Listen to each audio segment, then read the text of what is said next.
नमस्कार दोस्तों, आप सभी का स्वागत है हमारे YouTube channel GS study point पे। आज के वीडियो में हम क्या देखेंगे, जो मानव भूगोल है उसमें एक टॉपिक आपका है कि मानव की जो प्रजातियां हैं तो उनके वर्गीकरण का एक टॉपिक है। तो वो परीक्षा के दृष्टि से इम्पोर्टेंट भी है, अक्सर ये पूछा जाता है। तो हम यहाँ आपके वीडियो में हम देखेंगे कि जो विश्व भर में जो पाई जाने वाली मानव प्रजातियां हैं प्रमुख, उनके वर्गीकरण को देखेंगे। तो इसका सीधा सीधा क्वेश्चन कैसे पूछा जाएगा कि मानव प्रजातियों का वर्गीकरण प्रस्तुत कीजिए या फिर वर्गीकरण कीजिए। तो ये क्वेश्चन आएगा। तो हमको इसमें क्या लिखना है, देखिए।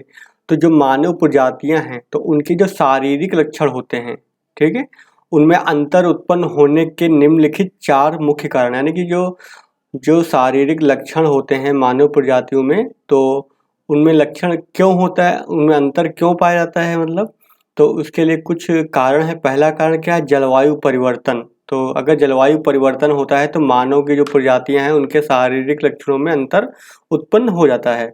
फिर दूसरा क्या है, ग्रंथि रसों के द्वारा परिवर्तन। तो मानव शरीर के अंदर जो ग्रंथियां पाई जाती हैं उनसे जो उत्पन्न होने वाला जो रस होता है, यानी ग्रंथि रस, उनमें अगर परिवर्तन आता है तो भी जो है शारीरिक लक्षणों में क्या होता है, परिवर्तन आता है। फिर छोटे और जैविक परिवर्तन।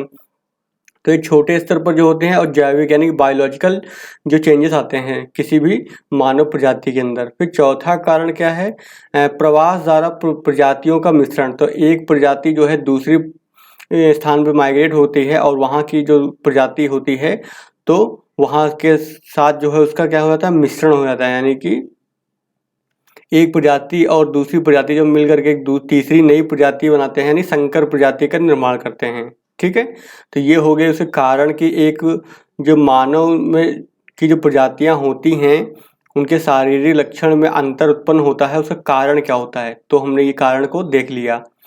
अब देख लेते हैं। देखिए, मानव प्रजाति का वर्गीकरण सर्वप्रथम किसने किया था, 18वीं शताब्दी में हुआ था। और इस क्षेत्र में सर्वप्रथम प्रयास किया था लिनेयस।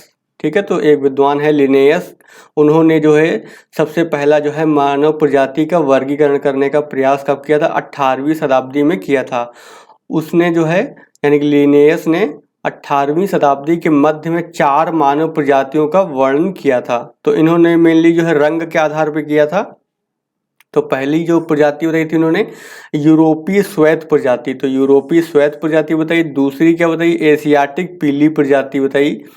और तीसरी बताई अमेरिकन लाल प्रजाति बताई। और चौथी बताई अफ्रीकन काली प्रजाति। तो ये रंग के आधार पर जो है लिनियस ने जो है 4 मानव प्रजातियों के रूप में वर्गीकृत किया। अब देख लेते हैं इस क्षेत्र में जो है और आगे भी अन्य लोगों ने काम किया, और सबसे अच्छा काम किसका रहा है, जो विद्वान है ग्रिफिथ टेलर। तो मानव भूगोल में इनका बहुत ही बड़ा योगदान रहा है ग्रिफिथ टेलर का। तो इस क्षेत्र में मानव जो वर्गीकरण प्रजातियों का वर्गीकरण है उसमें भी इन्होंने अच्छा काम किया है। और इस क्षेत्र में वही लिखा हुआ सबसे उल्लेखनीय कार्य ग्रिफिथ टेलर का है, जिसने सिरस सूचकांक, ठीक है, तो सिरस सूचकांक यानी कि जो सर होता है उसके आकार के तथा बालों की बनावट यानी बाल किस प्रकार के हैं पर मानव प्रजाति का वर्गीकरण किया। तो इन्होंने जो अपने वर्गीकरण के आधार में जो है मुख्य किसको लिया, सिरस सूचकांक को लिया। फिर दूसरा क्या लिया, बालों की बनावट यानी बाल किस टाइप के हैं, और उनके आधार पर जो है इन्होंने पूरे विश्व में जो प्रजाति पाई जाती हैं उनको जो है 7 मानव प्रजातियों में क्या किया, डिवाइड किया। ठीक है, अब यहाँ पे हम बारी बारी से देख लेंगे, एक एक प्रजाति 7 प्रजातियों को देखेंगे। तो पहली प्रजाति जो है वो क्या देखते हैं हम, नेग्रिटो। ठीक है, तो निग्रो अलग है, नेग्रिटो अलग है, ध्यान रखिएगा। निग्रो को नेग्रिटो से मिक्स मत कीजिएगा। नेग्रिटो क्या है, ये प्रजाति नाट्य कद की है यानी छोटे कद की है ये तो। और निग्रो होते हैं वो बड़े होते हैं, ठीक है, लंबे चौड़े होते हैं, और वो अफ्रीका में होते हैं।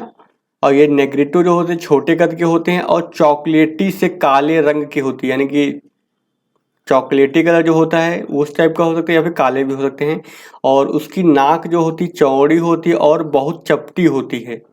ठीक है, तो ये विशेषताएं अपने आंसर में लिखेंगे तभी आपको मार्क्स मिलेंगे। इनका जबड़ा क्या होता है, आगे की ओर निकला रहता है। और इसका सिरस सूचकांक जो होता है वो कितना होता है, 68 से 70। तो ये सिरस सूचकांक याद कर लीजिएगा तक होता है। ये मुख्य रूप से श्रीलंका हो गया, मलाया हो गया, फिलीपाइंस हो गया, कांगो क्षेत्र हो गया, युगांडा हो गया, अंडमान आदि क्षेत्रों में निवास करती हैं। तो मुख्य रूप से ये इन क्षेत्रों में फैली हुई हैं और इनके अलावा जो है अन्य क्षेत्रों में भी ये फैले हुए हैं। फिर नेग्रिटो के बाद हम देखते हैं निग्रो को। तो निग्रो जो है अन्य दूसरी महत्वपूर्ण प्रजाति हो गई। यह प्रजाति क्या दीर्घ शिरस होती है और जिसका शिरस सूचकांक कितना दे रखा है, इनका शिरस सूचकांक दे रखा है 70 से 72 तक होती है, ठीक है। और इनके बाल बहुत लंबे व ऊन जैसे होते हैं। तो आपने देखा भी होगा निग्रो लोगों को, तो उनके बाल जो होते हैं कैसे होते हैं, लंबे तो होते हैं लेकिन ऊन जैसे, यानी कि बहुत ही ज़्यादा कर्ली होते हैं, कर्ल होते हैं, ठीक है। और त्वचा का रंग कैसे होता है इनका, काला होता है। जबड़ा क्या होता है, बाहर की ओर निकला होता है तथा नाक जैसी होती चौड़ी एवं चपटी होती है। और ये मुख्य वही सूडान, गिनी तट, पापुआ प्रदेश में पाई जाती है। तो निग्रो का जो है ये वितरण हो गया आपका। फिर जो अगली प्रजाति है, अगली प्रजाति क्या है, ऑस्ट्रेलाइड। तो ऑस्ट्रेलाइड से ये मत समझिएगा कि ऑस्ट्रेलिया में रहती है, ठीक है। ऑस्ट्रेलाइड एक प्रजाति है, ये ऑस्ट्रेलिया से मत समझिएगा इसको। ऑस्ट्रेलाइड क्या होती है, यह प्रजाति भी लंबे सिर की होती है, ठीक है। इनका भी यानी शिरस सूचकांक क्या होता है, बड़ा होता है, यानी 72 से 74 होता है। और इनके बाल ऊन के समान और घुंघराले होते हैं। इनके यानी बाल भी जो ऑस्ट्रेलाइड प्रजाति होती है उनके जो बाल होते हैं वो कैसे होते हैं, ऊन के जैसे होते हैं और घुंघराले भी होते हैं साथ में। और त्वचा का रंग इनका लेकिन कैसा होता है, चमकदार होता है और कत्थई कलर यानी कि चॉकलेटी कलर का होता है। और यही लिखा हुआ है, त्वचा का रंग जो है चमकदार, कत्थई, चॉकलेटी से जैतूनी कलर तक होता है, यानी जैतूनी तक होता है।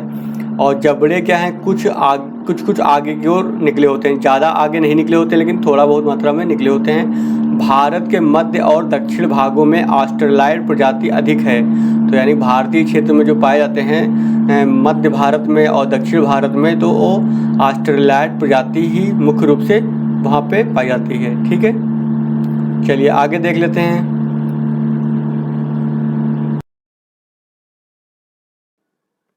अब देखिए अगली प्रजाति जो है वो क्या है, मेडिटेरियन प्रजाति है। तो चौथी जो प्रजाति है वो क्या है, मेडिटेरियन प्रजाति। तो इस प्रजाति के लोग जो हैं लंबे सिर के होते हैं और जो इनका शिरस सूचकांक है वो कितना 74 से 77 तक होता है। इनकी जो नाक है वो अंडाकार, बाल होते हैं वो घुंघराले होते हैं तथा ऊर्ध्वकाट में अंडाकार होते हैं, ठीक है। तो ये इनकी जो है विशेषताएं हो गई। फिर पांचवा क्या है आपका, नार्डिक प्रजाति। तो नार्डिक प्रजाति है, ये मंझले सिर के होते हैं और इनका जो शिरस सूचकांक कितना होता है 78 से 82 होता है। और बाल जो होते हैं लहरदार होते हैं, चेहरा कैसा होता है, चपटा होता है तथा नाक लंबी होती है। त्वचा का रंग कैसा होता है, हल्का भूरा और कुछ गुलाबी लिए हुए होता है। केवल अफ्रीका महाद्वीप ही ऐसा है जिसमें नार्डिक निवास की कोई पेटी नहीं है, यानी कि अफ्रीका महाद्वीप को छोड़ करके बाकी सभी स्थानों पर आपको ये प्रजाति के लोग मिलेंगे। चलिए आगे देख लेते हैं। अगला दे रखा अल्पाइन प्रजाति। जो छठा वर्गीकरण है वो क्या है, अल्पाइन प्रजाति। तो इस प्रजाति के सिर क्या है, चौड़े होते हैं, जिसका शिरस सूचकांक कितना होता है 82 से 85 तक होता है।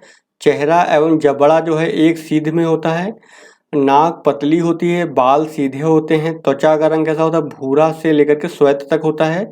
इतिहास के आरंभ में जो अल्पाइन प्रजाति का निवास जो है दोनों अमेरिका तथा उत्तर यूरेशिया में था। फिर अगला है मंगोलियन प्रजाति। तो मंगोलियन प्रजाति जो है, इस प्रजाति का जो सिर का है गोल है, वह शिरस सूचकांक कितना है 85 से लेकर 90 यानी 85 to 90 होता है। बाल सीधे व चपटे होते हैं और जबड़ा भीतर की ओर होता है। और चेहरा कैसा होता है, अवतल होता है। नाक कैसी होती है, पतली होती है। व त्वचा का रंग कैसा होता है, पीला होता है। ये लोग जो है पूर्वकालीन अल्पाइन, नार्डिक और मेडिटेरियन प्रजाति से मिश्रित हो गए हैं। तो यानी कि हम मिश्रित हो गए हैं, संकर प्रजाति बन गए हैं। चीन तथा उसके जो पड़ोसी प्रदेशों में यह नई मिश्रित प्रजाति बस गई है। तो आपको पता चल गया कि यहाँ पे मंगोलियन प्रजाति भी देख ली हमने। तो यही रही मुख्य जो ग्रिफिथ टेलर विद्वान थे उनके द्वारा जो है 7 प्रजातियों की जो है पहचान की गई थी। यही इन्हीं 7 प्रजातियों को आप वहाँ पे आंसर में लिख देंगे, आपको मार्क्स मिल जाएंगे। लेकिन इसमें आपको त्वचा का रंग लिखना पड़ेगा कैसा है, बाल कैसे हैं, उसके शिरस सूचकांक लिखना पड़ेगा। इन्हीं आधारों पे ही आपको नंबर मिलेंगे, ठीक है। तो चलिए आज का वीडियो यहीं पे ख़त्म करते हैं। आई होप आपको वीडियो अच्छा लगा होगा, आपको समझ में आ गया होगा। वीडियो अगर पसंद आया तो वीडियो को लाइक कर देना। और जियोग्राफी के पेड ग्रुप से जुड़ने के लिए आप हमें जो है इस नंबर पे कॉल कर सकते हैं 8860558530। तो इस नंबर पर कॉल करके जो है जियोग्राफी पेड ग्रुप से संबंधित अधिक जानकारी प्राप्त कर सकते हैं। तो चलिए आज का वीडियो हम यहीं पे समाप्त करते हैं, मिलते हैं नेक्स्ट वीडियो में।